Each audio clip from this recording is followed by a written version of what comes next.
In a secret government facility, a group of scientists watches Lena, who feels rather disorientated at the moment. Lomax asks her what she ate during her mission since she had rations for 2 weeks yet she was inside for nearly 4 months, but Lena doesn't remember eating.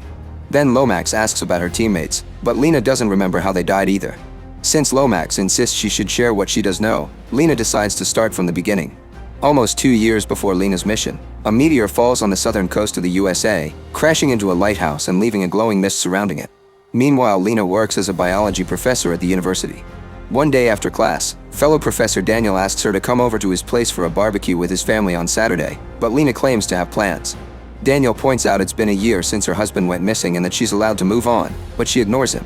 Lena then spends her Saturday crying at home while remembering all the happy times with her husband Kane, who had been deployed on a special forces mission and never came back. Later, while she's painting the bedroom, Kane suddenly appears outside the door. Shocked, Lena freezes for a moment before running to embrace him and they share a kiss. Kane looks lost and disturbed as Lena began to ask him questions about what happened, but Kane doesn't remember anything about the mission, not even the location or how he came back. Suddenly, Kane picks up a glass of water on the table to take a sip and says he isn't feeling well, revealing there's blood on the glass. Afterward, the couple leaves in an ambulance, where Kane keeps getting worse.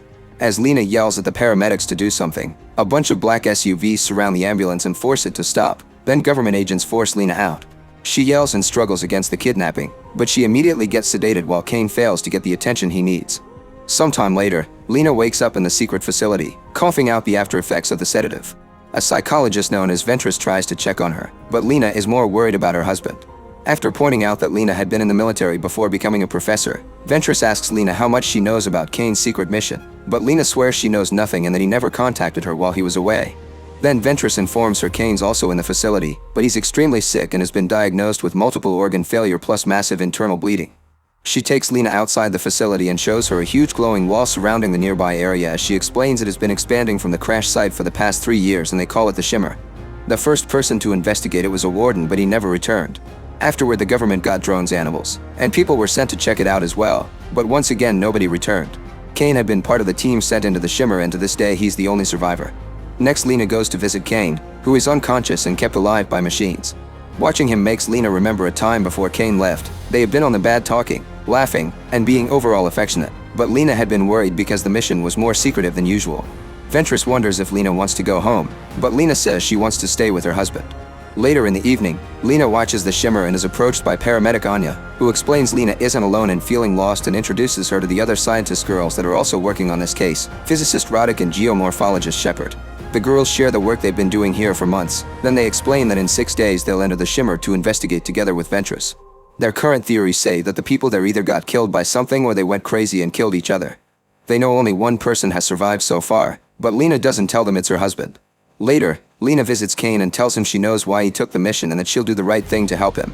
The next day, Lena asks Ventress to let her join the team so she can find a way to help Kane because she can't do anything here. In the present, Lomax wonders why Lena would do such a thing knowing how it could end, but Lena just says she owed Kane. Back to the story, a few days pass and the 5 women begin their expedition. Nervous but determined, they cross the glowing wall, only for everything to suddenly go black. Then it's revealed that Lena had an affair with Daniel, but this is a dream she's having inside a tent. When she wakes up, she finds herself in the camp with the other women inside the shimmer, yet she can't remember anything since they crossed the tree line. The other scientists are having the same issue, yet food inventory reveals they've been there for 3 or 4 days. Roddick tries to communicate with the base, but none of the machines that send a signal are working, and the compass is going crazy. Fortunately, Shepard knows how to use a wristwatch to orient themselves. Then women pick up camp and start making their way to the lighthouse. Eventually, they come across a river with a submerged cabin, so they enter it to investigate. Lena notices the very peculiar plants, pointing out they must be mutated because they're all different flowers yet they're growing from the same branch. All the scientists proceed to take samples and Roddick proceeds to search the house. When she tries to leave, something drags her back into the water by her bag. The team rushes to help Roddick and struggles in the water for a while until they manage to get her out. Second later, they watch how a large albino alligator leaves the house and comes after them.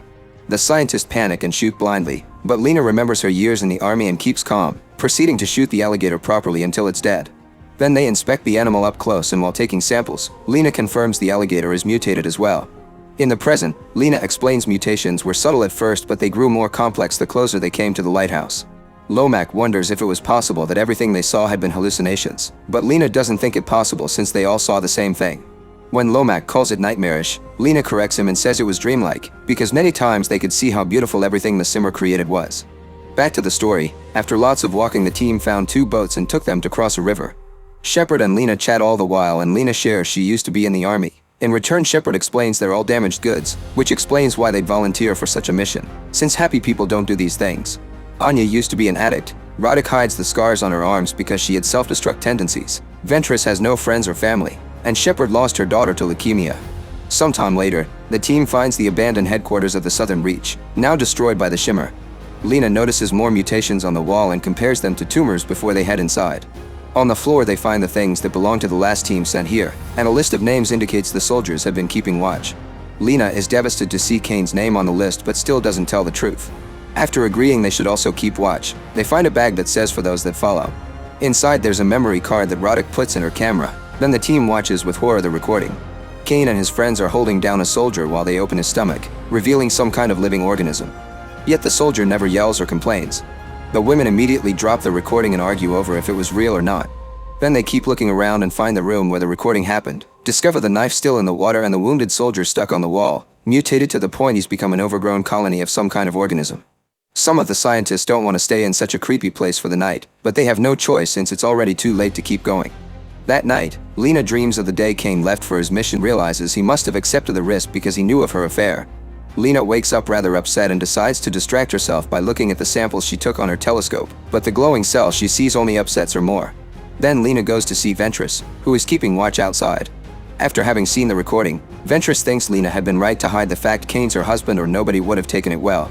Since Ventress is the psychologist and she profiled all the team members, Lena asks her why Kane accepted this mission, but Ventress only says that everyone here has self-destruct tendencies, which isn't the same as wanting to end things for themselves.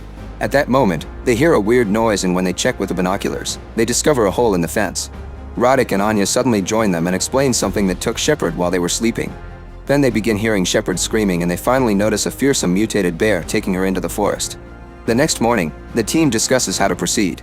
Roddick points out they've already got proof that the soldiers went crazy, so she and Anya agree they should go back. However, Ventress refuses because the mission goals include gathering data from the lighthouse. Roddick and Anya ask Lena whose side she's in, so Lena says she also thinks they should go back, but the fastest way to do that is to go to the lighthouse and take the coast route because they're already too deep into the shimmer to survive the forest again. In the present, Lomax explains Ventress had cancer and was ready not to come back, but he also thought Lena lied to the others. Lena confesses she did lie because she still wanted to find a way to help Kane. Back to the story, the scientists leave the facility and come across Shepard's bloody shoe. Lena tells the others to wait while she searches for their friend to confirm if she's alive or not, and goes deeper in the forest, where she sees 2 mutated antelopes running in sync. Then Lena finds Shepard's body lying among tree roots. After taking a moment to grieve, she returns to the team to share the bad news. The team keeps going and eventually reach a town that has been taken over by vegetation. They stop there to rest and discover a bunch of plants imitating the shapes of human beings. Lena confirms they've grown that way naturally, giving Roddick an idea. After checking her gadgets again, Roddick confirms signals aren't disappearing, they're actually scrambled. The shimmer is a prism and it refracts everything, not just lights and signals but also DNA. That means the plants are copying people and one of the antelopes had been a copy of the other. While checking out a house, Anya notices something is moving under the skin of her hands, but she doesn't say anything. Later, while everyone sleeps, Lena takes some of her own blood to check it under the microscope and watches a cell divide covered in shimmer. When she goes to sleep, she dreams again of her affair with Daniel and the day she tried to end it. Daniel had tried to point out they were intellectual equals and that Kane was always away, but Lena felt guilty because she was sure Kane knew about them. Lena wakes up to find Anya pointing a gun at her face, calling her a liar. Then Anya ties all her partners up as she reveals she's found Lena's locket and knows about Kane. Crying, she starts losing her mind, calling everyone a liar because nobody actually saw the bear and confessing her worries about the weirdness on her hands. As Anya gets her knife ready to hurt Lena, they suddenly begin hearing Shepard screaming for help outside the cabin. Anya rushes outside thinking the truth is here, only to disappear as well. Seconds later, the mutated bear enters the house as it repeats Shepard's cries for help as a way to attract prey. The bear comes closer and sniffs around the women, but when it's about to attack, an injured anyway shows up and shoots it. The bear immediately retaliates and kills her by chopping off her jaw. Then it tries to go after Lena, who has fallen to the floor and barely can do any fighting, but luckily Roddick manages to free herself and shoots the bear until it's properly dead. Moments later, Ventress announces she's leaving because they're all disintegrating and she was the one who began the expedition, so now she wants to be the one who ends it. The next morning, Lena tells Roddick that the shimmer is in her, and Roddick thinks it'll soon be in everyone. She doesn't want to fight the shimmer like the others or have her DNA fuse with the bears. Instead, she wants to accept the shimmer. Finally accepting the scars on her arms as part of her, Roddick walks into the forest and Lena tries to follow her, but she can't see her anywhere. There are only people-shaped plants. In the present, Lomax is suspicious of the fact only Lena survived, but Lena can't offer any other explanations. Back to the story, Lena crossed the forest alone and in tears while remembering how she slowly destroyed her own marriage. Eventually she makes it to the coast and behind the glowing sand and glass-like trees, she finds the lighthouse. There are human skeletons around and a weird mutation on the lighthouse wall where the meteor hit. The mutation is inside the lighthouse as well, ending in a hole in the wall. There's a burnt skeleton sitting on the floor and a camera facing it, so Lena checks the recording only to find Kane sitting on the skeleton spot. On the tape, Kane talks about his mind being disoriented and how he wasn't able to bear this anymore. He also asks the person behind the camera to contact Lena if he ever gets out. Then Kane activates a phosphorus grenade and his whole body burns in glowing flames before a second Kane appears on the camera, supposedly a copy made by the shimmer. Afterward, Lena hears some noises and enters the hole in the wall, where she finds Ventress with a mutated face. When she turns around, she looks normal, and she says the shimmer will encompass everything and humans would all become fragmented into small parts until nothing remains, a process known as annihilation. Then Ventress disintegrates into small glowing particles that hover in the air for a while before they combine into a glowing nebulous structure. When Lena comes closer to watch, a drop of her blood falls inside and the structure takes a human shape. Terrified, Lena tries to shoot it, but the bullets cause no damage at all, so she runs away instead, only to find the figure already waiting for her in the room. Every move Lena makes, the figure copies exactly, so Lena tries to attack it, but the figure does the same. As Lena falls to the floor in pain, the creature lays down next to her because it can't stop copying no matter what she does. Lena tries to run again, and the creature goes after her, keeping her trapped against the door. Understanding the creature isn't attacking her but imitating her, Lena lets herself fall and the figure does the same. Then Lena grabs another grenade and puts it in the creature's hands as it begins taking a new shape, copying Lena's from head to toes. After activating the grenade, Lena runs outside and the creature crawls into the hole, where the fire catches on the whole structure. Soon the whole lighthouse and all the mutations that surround it burn down as well while Lena watches. In the present, Lomax is pleased to confirm the shimmer had been an alien and wonders what it wanted, but Lena says it didn't want anything. It never attacked, it was only imitating, and it never tried to destroy. In fact, it was changing things, evolving them to make something new. Then Lomax explains they've sent a team to check the area, but the shimmer is gone. As soon as everything burned down, Kane woke up feeling better. Lena immediately goes to see him and asks if he's really Kane. He says he doesn't think he is. Then he asks if she's really Lena, and she doesn't know how to answer. The two of them reunite with a hug, revealing a glow in their eyes. Make sure to subscribe and turn on notifications so you can watch more videos like this. Thanks for watching.